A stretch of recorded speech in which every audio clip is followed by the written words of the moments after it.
guys, welcome to or welcome back to my channel. I hope you guys had an amazing Christmas and celebrated it with your family, had some nice roast turkey and all of that fun stuff. I kind of celebrated Christmas alone because my mum was at work, working hard as usual. Salute to that woman, I love her. You know what, it's okay, we move. So today I thought I'd film a story time about my car accident that I got into last year. This was around December last year, so December 2018, and I thought I'd film this because I would love to spread road awareness and just make sure that young drivers are really being careful. When it happened, so many people were asking me how it happened, what happened, and all that kind of stuff. So I thought, you know what, let me make nice, detailed story time about it because it's actually quite an interesting story. So let's get into it. Okay, so this was on December 4th. It was literally the day after I came back from Winter Wonderland, which was amazing. It was so fun. And then the next day, I actually had a job interview. I was on my way to my job interview. Funny enough, my prom was actually at this venue, so I sort of knew where it was, so I kind of just winged it. I didn't use Google Maps or anything, but I knew that there was a back road that would take you there quicker. So I thought, let me take the back road. So I did. Yeah, that's where the mistake comes in. I should not have taken the back road. So I took the back road, and obviously everyone knows in the UK that on a roundabout you give way to traffic coming from your right. Because it's common sense, really. So I was driving down this road. It was a 20-mile-an-hour road. There was really large buildings everywhere, even though the roads were really narrow, and there was pedestrians everywhere. It was really it seemed like a road that you shouldn't even be driving in. It just seemed so dodgy, the road. I was driving down there, going 20 miles an hour, and I had to go 20 miles an hour because I had a black box, so I kind of had no choice. And all of a sudden, I'm coming right on the roundabout, and all of a sudden I see a guy, and he's on the left of the roundabout, and he obviously is supposed to stop and give me way because I'm coming from his right. He did not do that. This guy was going about 40 miles an hour down a 20-mile-an-hour road with children walking around, families walking around, because this was quite a public area. It was in the middle of the town centre, but in a back road. So he was going 40 miles an hour, and I saw him coming quite fast. Why are you fucking coming fast? But I was already on the roundabout, so I couldn't really stop or anything. You can't stop in the middle of a roundabout. It's just stupid. So I saw him in advance, so I started honking at him, saying bro, you need to slow down. You need to slow down. I see him, and I'm holding onto the horn. I'm just like this, just holding onto and yeah, it's just too late. So he literally goes right into my left side. My left side? Yeah, he goes into my left side, crashes right into it. It spun twice in a row and then just landed on the side of the road. So my car was parked up on the side of the road, so it wasn't really causing any obstruction or anything. It didn't hit anything. My car didn't crash into anything like that. I was okay. I did suffer a bit of hip damage. I was fine. I was limping for a couple of weeks because of it. I did have to go to the hospital. The impact was very strong, but because of my adrenaline, I didn't feel it at the time.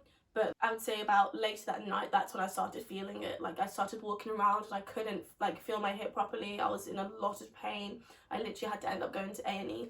So this guy, his car, he drove into a house, a whole house. I'll obviously insert pictures in the video so you guys can see the difference between my car and his car. You can obviously see who was in the wrong just by the impacts of my car compared to his car.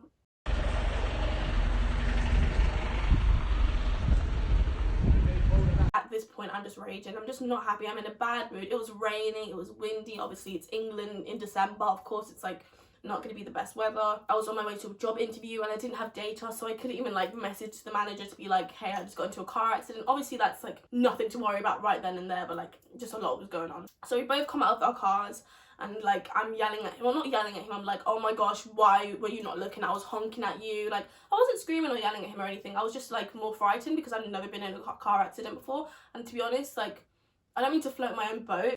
I'm a decent driver. I've never been in, obviously I've never been in an accident before. I've never nearly even been in an accident. I'm very cautious. I'm always looking. Even my mum lets me drive her car sometimes. So at this point, I just never really thought this would happen, especially not even a year after driving. I was only driving for maybe 10 months.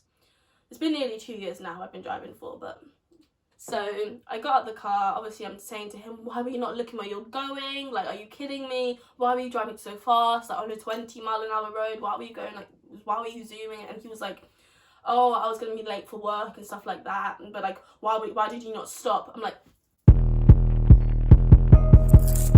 Listen, you Peter Griffin looking motherfucker. why did I not stop?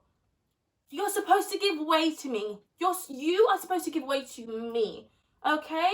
Like, I'm so confused. At this point, when he said that, I just looked at him like, are you dumb?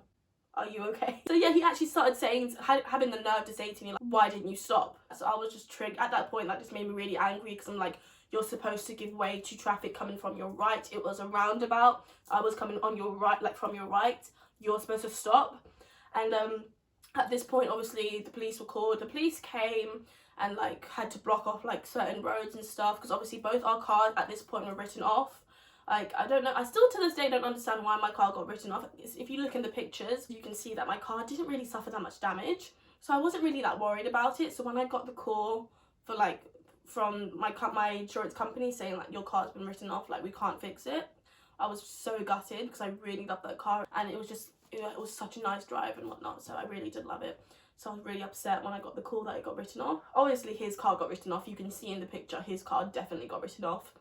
But yeah, so police came and obviously we had to do like a breathalyzer. Obviously mine came back 0. His one came back 0 as well, so no one was like under the influence or anything. So then we had to do like interviews like of what happened, and there was these really lovely girls who actually witnessed it happen, and they even confirmed to the police that he was speeding. They literally watched the accident happen with their own eyes.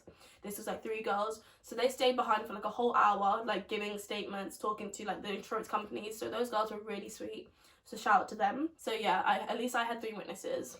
The police pulled me to the side, and even he was like to me, are you okay? Because I've noticed you've been limping, because I was obviously on the phone with my insurance company, and I was like walking around, pacing around, but like I was limping to the point where the police officer told me to like take the call in my car, like sit in the car and take it, because like he can just tell I was in a lot of pain, because obviously I was calming down now, so the adrenaline like was starting to like wear off, and I was starting to feel it a bit, but not as much as how I felt it like later on that night. But it was just starting to hurt a bit, and like my hand here and my neck, because when he hit me, like my neck went against the side of the window. Like, my head like hit the window really hard, so like my neck was messed up, my hip was messed up, my hand was messed up. I don't know how my hand got messed up. I think because I was trying to like save the car. I don't know, but I think I must have hit my hand or something. But yeah, all of this side of my body was messed up. I've spoken to my insurance company at this point. I've spoken to the police officer, but yeah, he pulls me to the side and he even says to me, there is no way that this guy is telling the truth, because obviously the guy is trying to tell the police officer, like privately in their little conversation, that I was in the wrong, like I crashed into him or something like that. So the police officer actually came up to me. He was like, there is no way that this accident is your fault. Like, look at his car compared to your car. I can clearly tell who was in the wrong here. And I keep in mind, I've been an officer for years. Like, I've seen so many accidents happen. So, and just by you guys don't even have to tell me what happened. I can just tell what's happened here. So yeah, even the police officer on the scene picked up for me. So I've got 4 people picking up for me at this point. Eventually the guy who hit me decided to come up to me. He eventually calmed down, obviously, so he was like, are you okay?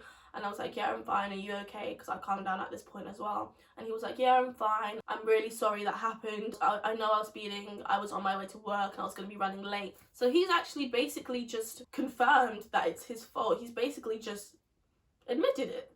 So I was like, okay, whatever. So this guy had the nerve to call an Uber and take him to the hospital. This guy was completely fine. This guy was walking around like absolutely fine. He also had his girlfriend in the car as well when it happened. When you have someone else in the car, it causes a lot more problems for like your insurance. Luckily I didn't have anyone else in my car, it was just me. Yeah, him and his girlfriend just hopped into the taxi while like his insurance company's motor people picked his car up, and I was still waiting like hours for mine. So yeah, he went into an Uber and went to the hospital for his stomach because he hurt his stomach. Yeah, right, you're just fat. I'm joking. Oh my gosh, no, I'll cut that out.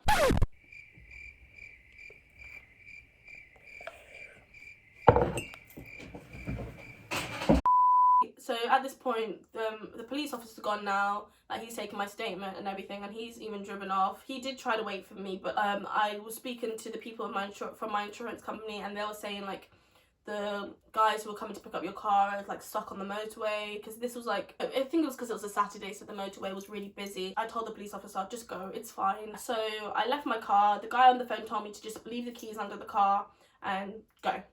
So I did that. Eventually, a couple hours later, they called me saying, yeah, we've got your car, just to like update me and make sure everything's okay.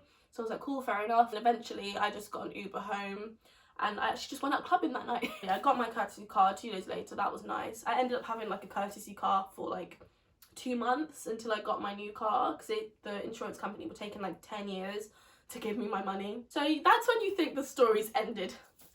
No. So this is like a couple months later. Pretty much it's all been sorted. I've got my new car now. I bought another Fiat 500. So yeah, that looked very similar to it. Rest in peace to my poor other Fiat 500.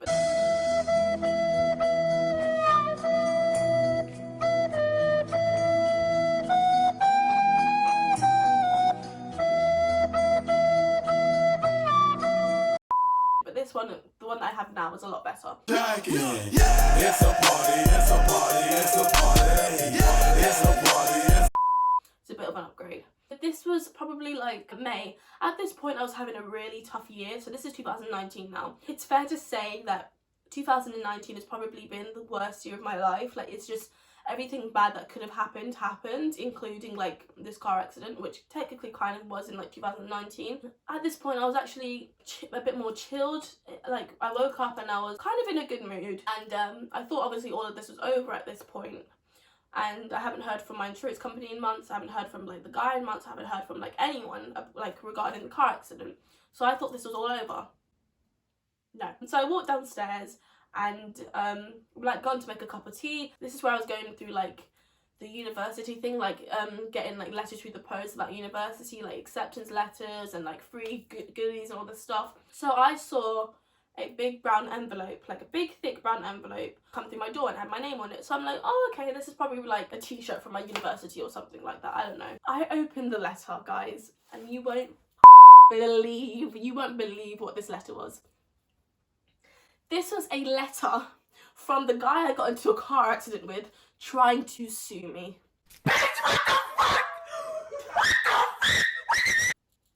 What? This guy tried to sue me. Like, he actually tried to sue me, like prosecute me for damaged goods or like something like that, like damage to his property, I don't know, and for distress. Bitch. Don't you think I was distressed too? You hit my car on the way to a job interview at like 18 years old. You think I wasn't distressed and traumatized? Like, from the accident? At your big age, this big grown fat man had the cheek to actually sue me.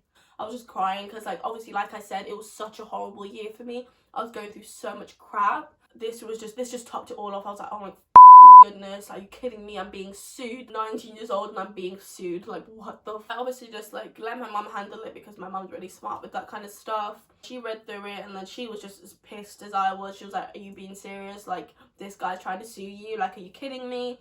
But this is when the good part comes in, because obviously at the site there was actually no cameras, and like obviously I had loads of witnesses, including the police officer.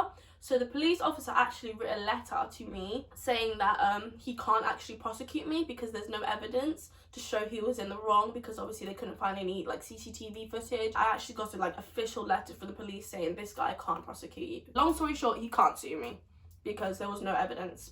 So yeah, that is a story about how I got into a car accident. Obviously, as you can see, I'm completely fine now. At the hospital, all they really gave me was codeine because I was in that much pain. So they gave me codeine and like that was it really. And yeah, so physically I'm fine now. I'm doing great. I'm happy. So yeah, that's my story about how I got into a car accident. So please guys, if you've just passed or like you've been driving for a while, please be careful. Please just be really safe on the road. Even if you are the best driver in the world, you can still get into a car accident. It does happen. It may not be you, but it may be people around you. Anybody can be drunk or on drugs or just stupid. So please just be careful and stay safe, people. Thank you guys so much for watching, and be safe, and I'll see you next time. Bye.